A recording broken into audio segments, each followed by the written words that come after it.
দর্শক, ওসমান হাদির সবশেষ অবস্থা জানাতে এভারকেয়ার হাসপাতালের সামনে থেকে যুক্ত হচ্ছেন সহকর্মী তানভীর সিদ্দিক টিপু। টিপু, আমরা প্রতিবেদনে দেখছিলাম ওসমান হাদির অবস্থা বেশ ক্রিটিক্যাল।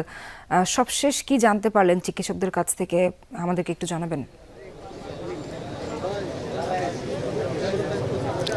সোহার, ওসমান হাদি এখন বেশ সংকটাপন্ন অবস্থায় আছেন, যেটি চিকিৎসকরা জানিয়েছিলেন, এবং তাকে নিবিড় পর্যবেক্ষণে রাখা হয়েছে। এবং কিছুক্ষণ আগে ইনকিলাব মঞ্চের যারা নেতারা রয়েছেন তারা এখানে ব্রিফ করেছেন। তারা যেমনটি জানিয়েছেন যে ওসমান হাদি এখনও বেশ স্থিতিশীল অবস্থায় রয়েছেন, তিনি ফাইট করছেন, অর্থাৎ যে চিকিৎসা দেওয়া হচ্ছে সেটি তিনি নিতে পারছেন, এবং তার অবস্থা যথেষ্ট সংকটাপন্ন বলেই তারা আমাদেরকে জানিয়েছেন। এবং তারা যেটি বলেছেন যে আগামীকাল দুপুর 12টা নাগাদ এই ইনকিলাব মঞ্চের পক্ষ থেকে একটি বিক্ষোভ মিছিল তারা করবেন শাহবাগে, এবং একই সাথে যদি সকাল 10টা পর্যন্ত তাদের যে দাবি রয়েছে, অর্থাৎ এই ইনকিলাব মঞ্চের নেতা ওসমান হাদিরকে যারা গুলিবিদ্ধ করেছে তাদেরকে যদি গ্রেফতার না করা হয় বা তাদেরকে আইনের আওতায় নিয়ে না আসা হয়, সেক্ষেত্রে তারা এই আলটিমেটাম দিয়েছেন কিন্তু সরকারকে। এবং সরকারের পক্ষ থেকেও যেটি জানানো হয়েছে যে তারা সর্বোচ্চ চেষ্টা করছেন যারা এই অপরাধের সাথে যুক্ত তাদেরকে খুঁজে বের করতে।